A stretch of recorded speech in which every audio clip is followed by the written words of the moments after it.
If you've been with us the last 2 weeks, you know we've been looking at sins that we don't typically think of, sins that we don't typically accuse ourselves of, and because we don't think of them and don't accuse ourselves of them, we don't give them much attention. We don't give them much consideration. The first week we looked at gossip, more specifically the sin of detraction. And last week was anger. This week, envy. And like last week with anger, envy is one of the 7 deadly sins. But envy is unique amongst the other deadly sins in that it stands alone, in that it's the only deadly sin that gives off no pleasure at all. There's no pleasure connected to it. Unlike, think of gluttony. There's an initial pleasure with it. Think of lust. There's pleasure associated with it. Even anger, we looked at last week, like anger, there can even be an initial pleasure of holding that in or when you let it out, pleasure, not envy. It's not the case with envy. Through and through, there is no pleasure associated with this deadly sin.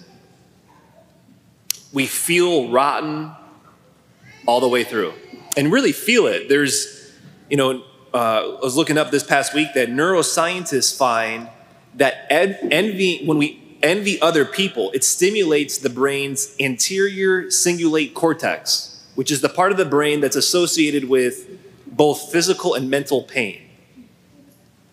So when envy isn't understood, when envy isn't dealt with, it will bring pain. It will bring mental pain. It will bring physical pain in your life. It will bring spiritual pain. It will cause a mess in life, as we looked at with the other two, with gossip and anger. The same is the case with envy, is that it will affect our relationships. It will affect our own inability to maintain peace. So just 2 things this morning. What is envy exactly? And secondly, how are we healed from it? First, what exactly is envy? It's, as we heard in our gospel, it's front and center in our gospel today. Everyone comes to the vineyard. The vineyard owner agrees with each person as they come to the vineyard, agreed upon what their wage is. And those that worked all day, who got there in the beginning of the day, they worked all day, find out that they got paid the same amount as those that came and just worked for 1 hour at the very end. And they complain. And in their complaint, the landowner then rebukes them with those words, "Are you envious because I am generous?" We typically use the 2 words jealousy and envy interchangeably, but traditionally it's always been understood that they're different. Jealousy is when we desire the good of another. Like, I see something good about you, I see something good that you have, and I want it. Jealousy is rooted with desire. I see something that you have, that you are, and I want that. And that's neutral. That can be either good or bad. Similar to last week, we looked at anger, that initial emotion of anger. It depends what we do with it. For example, you have a colleague at work who consistently gets promoted. Or you have there's a classmate at school that always gets the A in class. They're always this. It could lead you in a spot of being in resentment, where you mope around about it. But it doesn't have to be that. It could also lead one to work harder, to work the same amount, to motivate one. That's where we use the term sometimes in these cases where it's like a holy jealousy. Jealousy doesn't have to be bad. That's not the case with envy. Envy, on the other hand, is always evil. It always destroys, and it's always really, really ugly. Envy is when you see someone else, who they are, what they have, the nicer home, being more popular, better looking, have the family that you want. And it's not that I just want it, but I notice a sadness within me. I know a sadness that you have it, and I don't want you to have it. And because you have it, I'm sad about it. You know, I remember 11 years ago now, I was doing some reading on envy, and then, like I said, envy wasn't something that I'd really given much consideration to. But 11 years ago, that was my second year in seminary. And the first year in seminary, I was the best basketball player on the seminarian basketball team, okay? The second year, there was someone else that came in, and he was better than me. Okay, we're talking the seminarian basketball team, okay? But I noticed a sorrow in my heart that this guy's gifts in basketball, there was a sorrow in my heart. And noticing it, it was so ugly. When I really came to grips, and believe me, it was the longest time that it was just like, I'm just a little this, I'm a little that. It's like, but when I came to grips that I had sorrow in my heart, and I noticed it, but that's the thing, it needs to be noticed. Because envy is something that we don't easily notice, because envy is something maybe more so than any of the other deadly sins. Envy is something that lurks under the surface. Envy hides itself. Because we're willing to admit to ourselves, right, that I'm angry, that I gossip, right, gluttony. But to be accused of envy, like for me to accuse myself of envy, or someone else accuses me, and hey, say, Father Mark, aren't you being envious right there? That you're seen as so small. Like it's so petty that I'm sad over another person's gifts, abilities, what they've worked for, what they have, how small and petty that is, and how weak that makes one.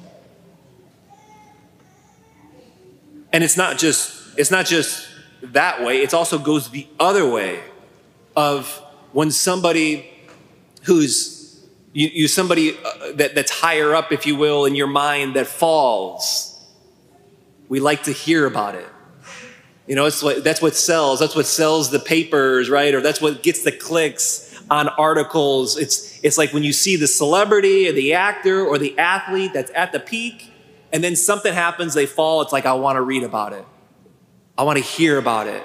Someone after Mass yesterday on the way out in the piazzas is like, Father Mark, so it's wrong. So you're saying, yeah, it's wrong that I felt bad when Aaron Rodgers is out for the season, you know? And I'm like, but that gets to what we're talking about. That someone else's goodness, their gifts, their happiness makes me sad. You see how small that is, how petty it is, how ugly it is. We don't like to admit it.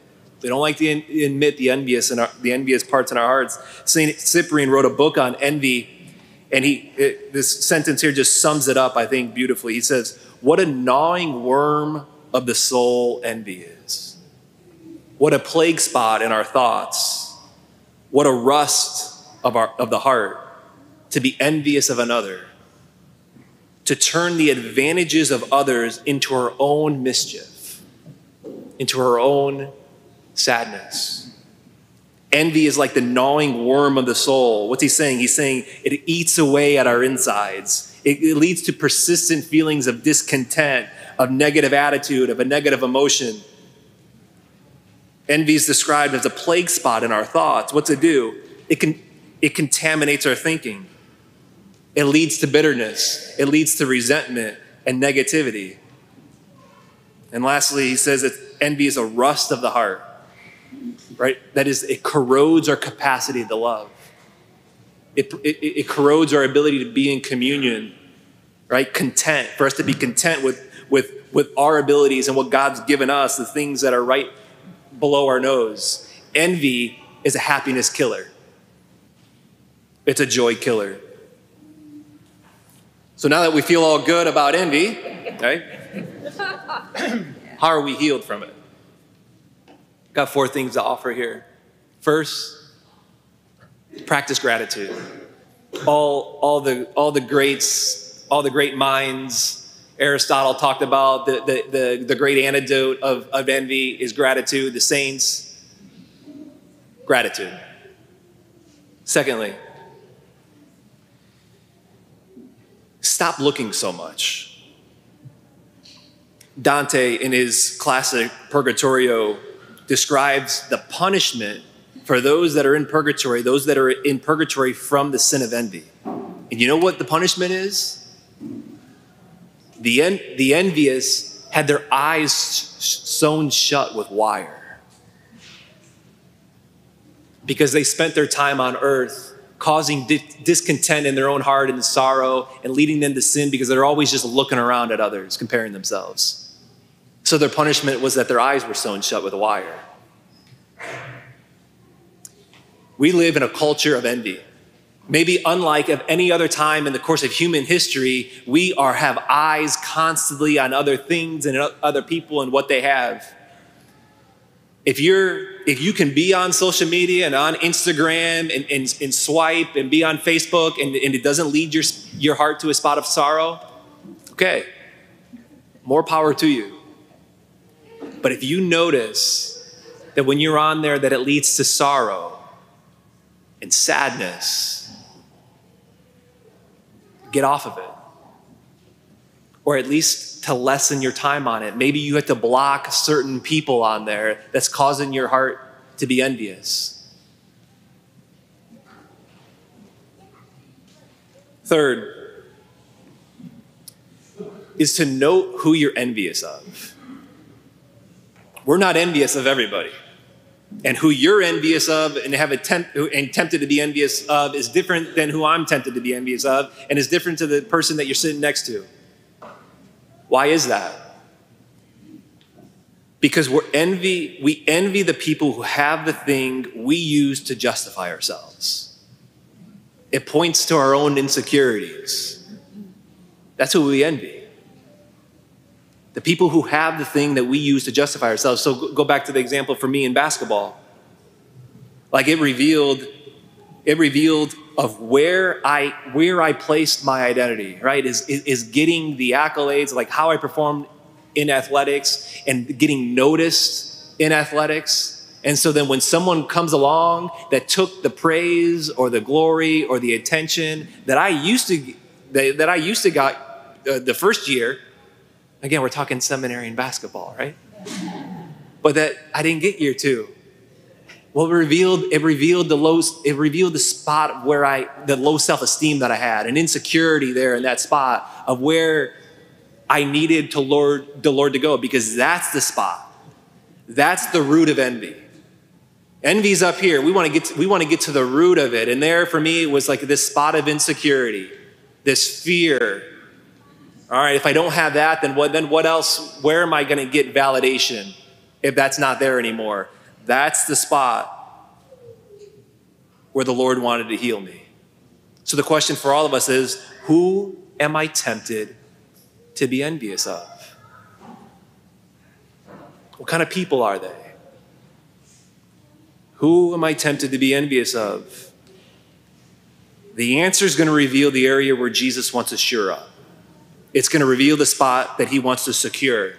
It's going to reveal the spot that Jesus wants to bring me to and to have his love poured into, his infinite love. That is what he wants to heal. And then envy begins to lose its grip on us. Lastly, fourth thing, how we're healed of envy, and this is probably the most important out of all four of them.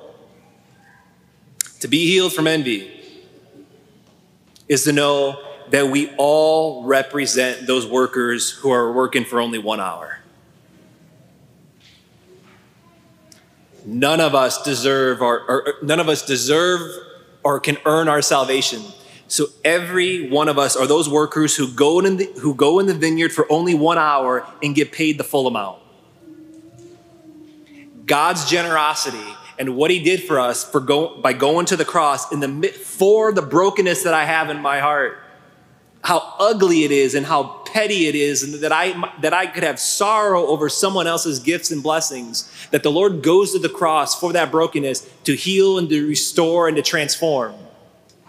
knowing that he did that, and that he has an infinite love for me that goes beyond on whatever the insecurity is that is at the root of the envy, is what ultimately heals.